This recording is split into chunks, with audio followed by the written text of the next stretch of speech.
हमारे YouTube channel teacher रहमत पर विभिन्न बोर्ड और प्रतियोगी परीक्षाओं की तैयारी कराई जाती है। Bihar school examination board Patna द्वारा इंटरमीडिएट का मॉडल पेपर आदर्श प्रश्न पत्र जारी कर दिया गया है। आज के हम वीडियो में हम बायोलॉजी के मॉडल पेपर आप तक पहुंचाएंगे। इस मॉडल पेपर का PDF आप डिस्क्रिप्शन से डाउनलोड कर सकते हैं।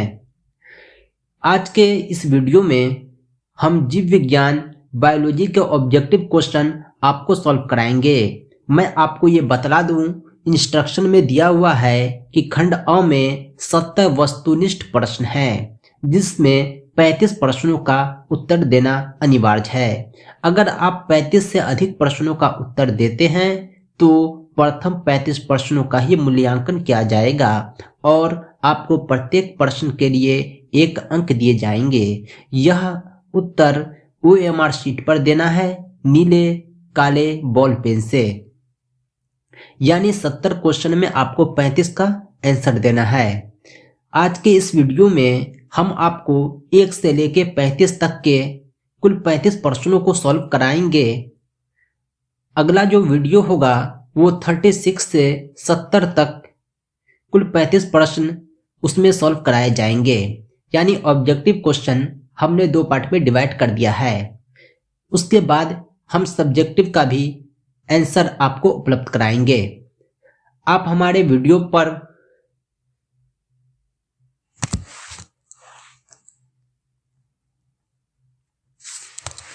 आप हमारे चैनल को सब्सक्राइब करें, वीडियो को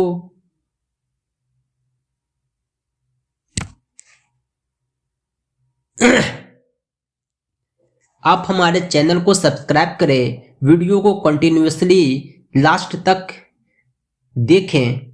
आपके सभी प्रश्नों के उत्तर, सभी प्रॉब्लम और सॉल्यूशन एक ही जगह, एक ही चैनल पर मिलेंगे। तो आइए वीडियो स्टार्ट करते हैं। पहला क्वेश्चन है, टैपिटल कोशिका होती है। टैपिटल कोशिका क्या होती है? अगुणित होती है, द्विगुणित होती है, त्रिगुणित होती है, बहुगुणित होती है। टैपिटल सेल, टैपिटल कोशिका उसको कहते हैं जो बहुत बड़ी कोशिका हो। जब बहुत बड़ी कोशिका होती है तो उसके गुण भी बहुत ज्यादा होते हैं, यानी टैपिटल कोशिका बहुगुणित होती है। सही जवाब हो जाएगा ऑप्शन डी। अगला क्वेश्चन है, केला उदाहरण है। केला किस चीज का उदाहरण है? असंग जनन का उदाहरण है, बहुभ्रूणता का उदाहरण है, अनिषेक फलन का उदाहरण है, अनिषेक जनन का उदाहरण है। केला जो है अनिषेक फलन का उदाहरण है। सही जवाब हो जाएगा ऑप्शन सी। केला में निषेचन के बिना फल लग जाता है, इसलिए केला अनिषेक फलन का उदाहरण है। खमीर का उपयोग इनकी तैयारी में की जाती है। दही की तैयारी में, चीज की तैयारी में, एसिटिक अम्ल की तैयारी में, इथाइल अल्कोहल की तैयारी में। बहुत पकवान बनाने में खमीर का उपयोग होता है। असल में इनका उपयोग इथाइल अल्कोहल तैयार करने के लिए किया जाता है। सही जवाब हो जाएगा ऑप्शन डी। अगला क्वेश्चन है 4 नंबर, मादा मनुष्य यानी फीमेल में के मासिक चक्र को प्रभावित करता है। यानी जो मैच्योर लड़की होती है, मैच्योर महिला होती है, उसके मासिक चक्र को कौन प्रभावित करेगा? केवल LH प्रभावित करेगा, या केवल एस्ट्रोजन, या केवल FSH, या तीनों? यानी मादा मनुष्य के मासिक चक्र को कौन प्रभावित करता है? सही जवाब हो जाएगा option D. LH, FSH, oestrogen, ये तीनों जो है मादा मनुष्य के मासिक चक्र को प्रभावित करता है। अगला क्वेश्चन है, किस ग्रंथि का स्राव शुक्राणुओं को पोषित करता है? शुक्राणु जो होता है वो मेल में होता है, यानी किस ग्रंथि के स्राव से शुक्राणु पोषित होता है, शुक्राणु को आहार मिलता है? सही जवाब हो जाएगा सेमिनल वेसिकल, यानी सेमिनल वेसिकल ग्रंथि के से जो स्राव होता है उससे शुक्राणु को पोषण मिलता है। बाह्य निषेचन इनमें होता है। बाह्य निषेचन जो होता है ऐसे निषेचन को कहते हैं जिसमें पुरुष अपना स्पर्म महिला के मादा के वेजाइना यानी मादा जनन अंग तक न पहुंचाकर बाहर ही छोड़ देते हैं और मादा का अंडा जो होता है ओवा जो होता है वो बाहर पुरुष के स्पर्म से मिलता है और निषेचन हो जाता है। ये बाह्य निषेचन जो होता है ये कुछ प्राणी में ही होता है। ये प्राणी है जेली फिश और सी स्टार। ये दोनों प्राणी ऐसा है जिसमें बाह्य निषेचन होता है। सही जवाब हो जाएगा ऑप्शन सी। अगला क्वेश्चन है सिनर्जिड कोशिकाएं होती है। सिनर्जिड कोशिकाएं होती है अगुणित, त्रिगुणित, द्विगुणित, बहुगुणित। सिनर्जिड कोशिका जो होती है वो हैप्लॉइड होती है यानी अगुणित होती है। इसके अंदर कोई गुण नहीं होता। अगला है स्वपरागन। परागन दो प्रकार के होते हैं, स्वपरागन, परपरागन। स्वपरागन किनमें होता है? स्वपरागन किनमें होता है? जिटोनोगैमी में, जेनोगैमी में, क्लिस्टोगैमी में, चेस्मागैमी में। यानी स्वपरागन किसमें होता है? क्लिस्टोगैमी में स्वपरागन होता है। सही जवाब हो जाएगा ऑप्शन सी। टेटनस द्वारा उत्पन्न विष प्रभावित करता है। यानी टेटनस जो होता है एक जख्म का रूप होता है, एक पॉइजनस घाव होता है। जब पांव कट जाता है, कहीं पे लोहा लग जाता है तो सही समय पे इलाज न होने पर टेटनस होता है। इससे उत्पन्न विष किसको प्रभावित करता है?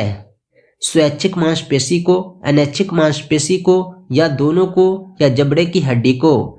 ये जो टेटनस होता है स्वैच्छिक मांसपेशी को प्रभावित करता है। सही जवाब हो जाएगा ऑप्शन ए। अगला क्वेश्चन है अबुर्दीय विषाणु रोगजनक है। अबुर्दीय विषाणु रोगजनक है कैंसर का, क्षय रोग का, पीलिया का, पोलियो का। अबुर्दीय विषाणु रोगजनक जो होता है कैंसर का रोगजनक होता है। इससे कैंसर होता है। सही जवाब ऑप्शन ए। पौधे में तीर्णमारक प्रतिरोधक जीन होता है। पौधे में तीर्णमारक प्रतिरोधक जीन होता है। सीटी, बीटी, एसटी या बी और सी दोनों। पौधे में ये जो जीन होता है वो बीटी जीन होता है। पौधे में बीटी जीन पाया जाता है। अगला क्वेश्चन है पेनिसिलिन प्रतिजैविक उत्पन्न होता है कृमि से, विषाणु से, पौधे से, पेनिसिलियम नोटेटम से। सही जवाब हो जाएगा ऑप्शन डी, पेनिसिलियम नोटेटम से। अगला क्वेश्चन है जल क्रम में अग्रगामी समुदाय का निर्माण करते हैं पादप प्लवक, डायटमस हरितशैवाल, वेलिनेरिया लेमना एस्पैरस या ए और बी दोनों। सही जवाब हो जाएगा डायटम्स हरितशैवाल। ये जो है जल क्रम में अग्रगामी समुदाय का निर्माण करते हैं। अगला क्वेश्चन है 14 नंबर करस्टोज लाइकन का उदाहरण है राइजोबियम, पोटैमोजिटोन, राइजोकार्पोन, लेमना। सही जवाब हो जाएगा राइजोकार्पोन। ये जो है करस्टोज लाइकन का उदाहरण होता है। अगला क्वेश्चन है गुणसूत्र का यूक्रोमैटिन होता है उदासीन, आनुवंशिकता सक्रिय, आनुवंशिकता निष्क्रिय या बी और सी दोनों। सही जवाब हो जाएगा ऑप्शन बी, आनुवंशिकता सक्रिय। यानी ये पीढ़ी दर पीढ़ी सक्रिय होते हैं। एक पीढ़ी से दूसरे पीढ़ी में ट्रांसफर होने वाले डीएनए को गुणसूत्र कहते हैं, इसलिए ये आनुवंशिकता सक्रिय होते हैं। अगला है संकर शक्ति निम्न में किस घटना के कारण होता है? समयुग्मजता, विनिमय, विषमयुग्मजता, काइएज्मा।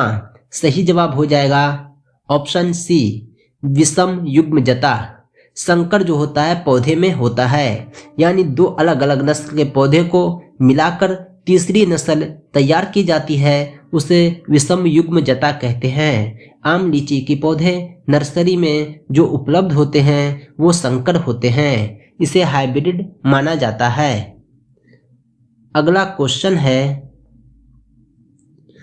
जफरबंडी, मुर्राह, मेहसाना नस्लें हैं। ये क्या भेड़ की नस्ल है, क्या ये गाय की नस्ल है, क्या बकरी की नस्ल है या भैंस की नस्ल है? सही जवाब हो जाएगा भैंस, ऑप्शन डी। जफराबंडी, मुर्राह, मेहसाना भैंस की नस्ल है। अगला क्वेश्चन है मछली के फ्लोर में प्रचुरता होती है, शर्करा की, वसा की, प्रोटीन की, विटामिन की। मछली के फ्लोर में प्रोटीन की प्रचुरता होती है। सही जवाब हो जाएगा ऑप्शन सी। अगला क्वेश्चन है अनुदैर्ध्य विखंडन किनमें होता है? अमीबा में, प्लाज्मोडियम में, वोर्टिलासेला में, पारामीशियम में। सही जवाब हो जाएगा वोर्टिसेला में। वोर्टिसेला एक ऐसा जंतु है जिसमें अनुदैर्ध्य विखंडन होता है। अगला क्वेश्चन है मार्केंसिया एक एकलिंगाश्रयी पौधा है तथा इसका यौन अंग विकसित होता है टासेल पर, आर्किगोनियोफेर पर, एंथेरेडियोफोर पर या बी और सी दोनों पर। सही जवाब हो जाएगा बी और सी दोनों, ऑप्शन डी। अगला क्वेश्चन है एक मोनोहाइब्रिड क्रॉस का जीन प्रारूप अनुपात क्या होता है? एक मोनोहाइब्रिड क्रॉस का जीन प्रारूप अनुपात 3:1 होता है, यानी उसके एक पौधे का 3 भाग दूसरे पौधे का 1 भाग मिलाकर क्रॉस करते हैं। अगला क्वेश्चन है एक जीन युग्म दूसरे के प्रभाव को छिपा देता है, ये घटना कहलाती है। ये घटना क्या कहलाती है? उत्परिवर्तन, प्रबलता, प्रभाविता, सहप्रभाविता। जब एक जीन युग्म दूसरे के प्रभाव को छिपा दे तो ये प्रभाविता है, यानी अपने का प्रभाव को दूसरे के प्रभाव पर प्रभावित करना प्रभाविता कहलाता है। सही जवाब हो जाएगा ऑप्शन सी। अगला क्वेश्चन है 23 नंबर पारस्परिकता का एक उदाहरण है डिक्सिया, सीलेजिनेला, एस्पाइरोगायरा, लाइकेन। सही जवाब हो जाएगा लाइकेन। लाइकेन जो होता है पारस्परिकता का उदाहरण होता है। सही जवाब ऑप्शन डी। अगला क्वेश्चन है चरमोत्कर्ष समुदाय की प्रकृति निर्भर करती है जलवायु पर, जल पर, मृदा की उर्वरता पर, तापमान पर। सही जवाब हो जाएगा जलवायु पर। चरमोत्कर्ष समुदाय की प्रकृति जलवायु पर निर्भर करती है, ऑप्शन ए करेक्ट आंसर। अगला क्वेश्चन है एक बाध्य जड़ परजीवी है अमरबेल, विषक्रम, रेफलेशिया या ए और सी दोनों। सही जवाब हो जाएगा रेफलेशिया एक बाध्य जड़ परजीवी है, करेक्ट आंसर ऑप्शन सी। अगला क्वेश्चन है 26 नंबर एक उत्परिवर्तजन प्रदूषक है carbon, organophosphate, chlorinated hydrocarbon, nitrogen oxide. सही जवाब हो जाएगा ऑप्शन सी क्लोरीनेटेड हाइड्रोकार्बन। अगला क्वेश्चन है 27 नंबर एक अजैव निम्नीकरणीय प्रदूषक है हरी पत्ती, अखबार, गोबर, डीडीटी। सही जवाब हो जाएगा डीडीटी ऑप्शन डी। अजैव उसको बोलते हैं जो सड़ गल न सके। हरी पत्ती अगर प्रदूषक है तो ये सड़ गल सकती है। अखबार अगर प्रदूषक है तो ये सड़ गल सकती है, यानी एक दिन ये समाप्त हो जाएगा सड़गल कर, खाद बन जाएगा। गोबर भी सड़गल कर खाद बन जाएगा, ये गंदगी समाप्त हो जाएगा। लेकिन डीडीटी सड़ने गलने वाला नहीं है, इसलिए अजैव निम्नीकरणीय प्रदूषक है। अगला क्वेश्चन है, शुक्राणुओं का विकास कहाँ होता है? मनुष्य में मेल में जो शुक्राणु होते हैं उसका विकास कहाँ होता है? शुक्रवाहिनी में, शुक्राणु नलिकाओं में, तीसरा है प्रोस्टेट ग्रंथि में, अंतरनाली कोशिका में। यानी शुक्राणुओं का विकास कहाँ होता है? शुक्राणुओं का सेमिनिफेरस ट्यूब्यूल बोलते हैं, वहाँ शुक्राणु का विकास होता है। यानी शुक्राणु का विकास सेमिनिफेरस ट्यूब्यूल शुक्राणु नलिका में होता है। सही जवाब हो जाएगा ऑप्शन बी। अगला क्वेश्चन है 29 नंबर, रिलैक्सिन हार्मोन किसके द्वारा निर्मित होता है? रिलैक्सिन हार्मोन किसके द्वारा निर्मित होता है? पहला ऑप्शन है अंडाशय द्वारा, दूसरा ऑप्शन है एड्रिनल ग्रंथि द्वारा, तीसरा ऑप्शन है विल्सन द्वारा, चौथा ऑप्शन है पिट्यूटरी ग्रंथि द्वारा। रिलैक्सिन हार्मोन जो होता है फीमेल हार्मोन होता है, ये अंडाशय द्वारा निर्मित होता है। सही जवाब हो जाएगा ऑप्शन ए।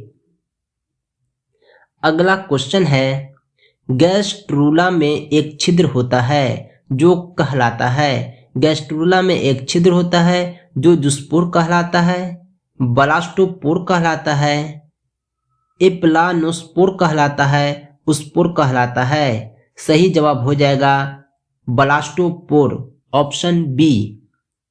अगला क्वेश्चन है 31 नंबर, मनुष्य के अग्र अंग तथा पक्षियों के पंख क्या है? समरूप अंग है, अवशेषी अंग है, समजात अंग है, समांतर अंग है। इसे समजात अंग कहते हैं। ऐसा अंग जो देखने में अलग हो लेकिन काम एक हो, उसे समजात अंग कहते हैं। सही जवाब हो जाएगा ऑप्शन सी। मछलियों का काल कहलाता है डोवियन काल, पर्मियन काल, सिलूरियन काल, त्रिअसिक। सही जवाब हो जाएगा डेवोनियन काल। मछलियों का काल डेवोनियन काल कहलाता है। अगला क्वेश्चन है, भ्रूण विकास का नियम किसके द्वारा प्रस्तावित किया गया? मेंडल द्वारा, मॉर्गन द्वारा, डार्विन द्वारा, वॉन बियर द्वारा। सही जवाब हो जाएगा वॉन बियर द्वारा। वॉन बियर वैज्ञानिक ने भ्रूण विकास का नियम दिया था। अगला क्वेश्चन है 34 नंबर, उच्च भंडारण प्रोटीन वाला परजीवी पौधा है टमाटर, आलू, मक्का, चावल। यानी ये ऐसे पौधे जिसका भंडारण उच्च हो। यानी ये परजीवी पौधा आलू है जिसमें प्रोटीन काफी मात्रा में पाया जाता है बनिस्बत टमाटर, मक्का, चावल के। अगला क्वेश्चन है 35 नंबर, डीएनए का 70 डिग्री सेल्सियस पर पिघलना किस बंधन के टूटने का कारण होता है? हाइड्रोजन बंधन, फॉस्फोडाइस्टर बंधन, डाइसल्फाइड बंधन, ग्लाइकोसिडिक बंधन। सही जवाब हो जाएगा हाइड्रोजन बंधन। यानी डीएनए का 70 डिग्री सेल्सियस पर पिघलना हाइड्रोजन बंधन के कारण होता है। दोस्तों आज के लिए इतना ही। नेक्स्ट 35 क्वेश्चन अगले वीडियो में आप देखेंगे। तब तक के लिए धन्यवाद।